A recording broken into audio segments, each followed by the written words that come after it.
আসসালামু আলাইকুম। Hello viewers, welcome to my YouTube channel English in short program. আজকে আমরা different uses of some word, একই শব্দের নানান ব্যবহার এই কথা বলবো। আজকে শব্দটা হচ্ছে ফর। ফর মানে আমরা জানি জন্য, ফর মানে জন্য। যেমন চেয়ারটি বিক্রির জন্য আছে, চেয়ারটি বিক্রির জন্য আছে। চেয়ারটা বিক্রির জন্য, বিক্রির উপযোগী, বিক্রি করতে হবে। এখানে আমরা ফর ব্যবহার করব। হ্যাঁ, the chair is for sale. For sale বিক্রির জন্য। The chair is for sale, চেয়ারটি বিক্রির জন্য আছে। হ্যাঁ, আচ্ছা, এটা হলো জন্য অর্থে। আবার এই ফর যাবত অর্থে ব্যবহার করা হয়। হ্যাঁ, যাবত অর্থে ব্যবহার করা হয়। যাবত অর্থে, যেমন যদি বলা হয় সে 3 দিন যাবত অনুপস্থিত। হ্যাঁ, সে 3 দিন যাবত অনুপস্থিত। He has been absent for 3 days। 3 days, এই যে ফর 3 days, 3 দিন যাবত।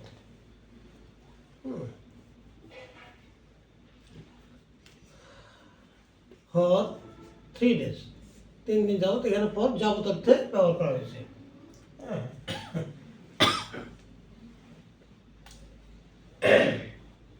আচ্ছা,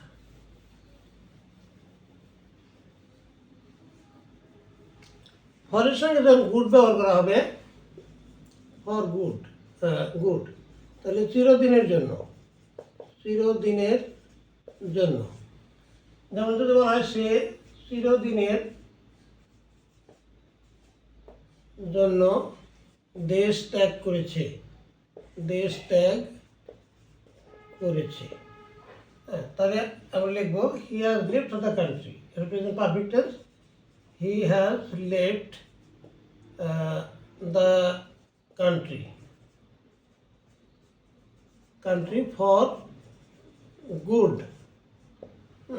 এখানে ফর গুড হলো চিরদিনের জন্য, চিরদিনের জন্য দেশ ত্যাগ করেছে।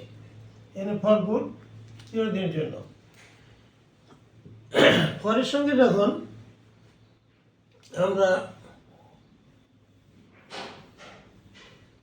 দি টাইম বিং লিখব, ফর দি টাইম বিং, তাহলে এটা হবে আপাতত। আপাতত যদি বলা হয় আপাতত আমার হাতে টাকা নেই, আমার হাতে আপাতত টাকা নেই। হ্যাঁ, আপাতত টাকা নেই, তাহলে আমরা ইংলিশ লিখব আই হ্যাভ নো মানি। আমার টাকা নাই, মানি।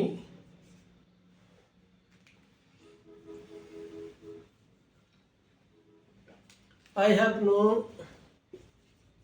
money, হ্যাঁ, আপাতত। I have no money আপাতত হলো for the time being, for the time being। I have no money for the time being, আমার হাতে আপাতত টাকা নেই। হ্যাঁ, আচ্ছা, যদি বলা হয় good for nothing, good for, এখানে গুড লিখলাম, গুড ফর নাথিং। হ্যাঁ, গুড ফর নাথিং, কোনো কাজের না, কোনো কাজের নয়, অযোগ্য। হ্যাঁ, বা অযোগ্য। হ্যাঁ, সে কোনো কাজের না, সে কোনো কাজের অযোগ্য, সে কোনো কাজের নয়। এটা ইংরেজি আমরা করবো he is good for nothing. He is good for nothing. Good for nothing, সে কাজের না, অযোগ্য। অযোগ্য, সে একজন অযোগ্য লোক। হ্যাঁ,